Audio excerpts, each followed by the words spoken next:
बिस्मिल्लाहिर्रहमानिर्रहीम। अस्सलाम वालेकुम। सुपर कायनात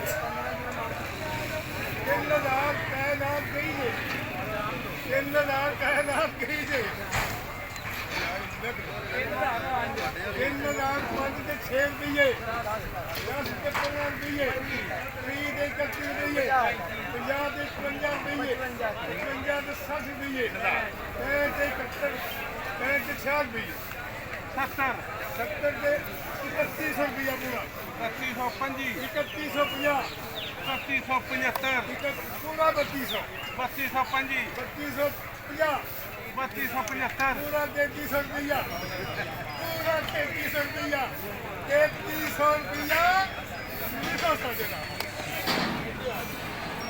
3300 रुपया सुपर कायनात।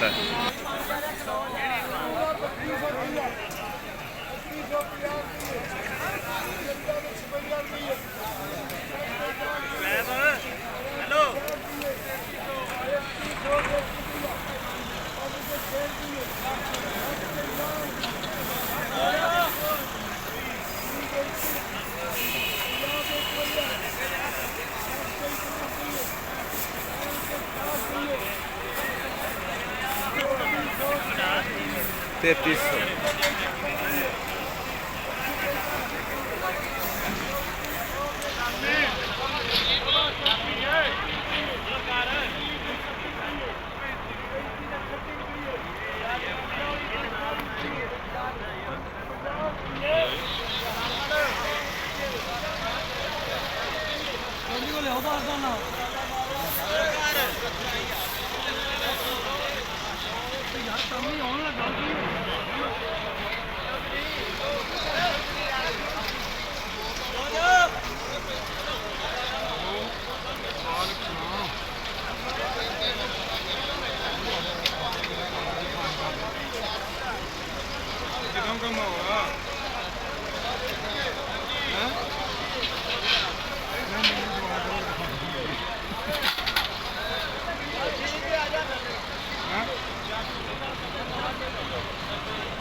शाम पै ही जानी है ना।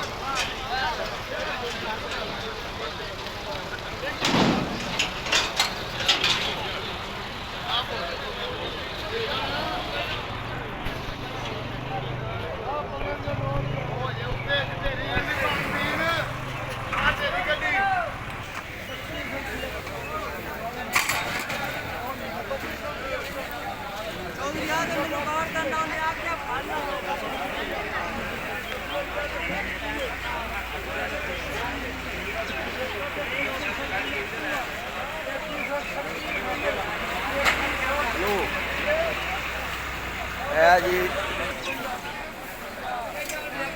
53 रुपये की रेट हो 53 रुपये 3231 52 रुपये बोलिए बोलिए नाल बोलिए वो तो बात नहीं होती 50 रुपये 63 किन्नी हो 50 रुपये तेन लाल 86 का दाना है जी। बाकी है बिल्कुल कच्ची है। जिमीदार 6 महीने जनाब इंतज़ार किया ते 20 दिन पहला वड़ा लिया सुहा वेख सुपर है। हाँ जी आ सुपर है 3300 रुपया रेट 3300 रुपया रेट। ते वीर इस गल ते गौर करो भी जी ये मुंजी पका के वड़ा के लियाओ क्योंकि थोथ का रेट नहीं होंदा दाने का रेट होंदा है चौल का रेट होंदा है ते वजन भी चौल का ही होंदा है। तो मेहरबानी करो पका के लियाओ मुंजी। शुक्रिया। लो जनाब आ सारा कुछ तुहानू अगे वहा दिता है। आ हुण तुहानू मंडी वहा रहे हैं। टोटल मंडी है जनाब ये ठीक है जी। आज की बिल्कुल ताज़ा वीडियो जे 14 तरीक 10वां महीना 2022 जे जुम्मे का दिन है ठीक है जी। ठीक है बहुत लम्बा चौड़ा निज़ाम है। हाले मंडी कैमरा जितने जा रहा है मंडी दिस रही है ठीक है। इस तो बाद एक होर जगह भी है तुहानू सवेरे वहावां ठीक है जिथे होर भी माल लेंदा है वो मंडियों बाहर निकल जाता है ठीक है जनाब। बहुत शुक्रिया जनाब। अल्लाह हाफिज़।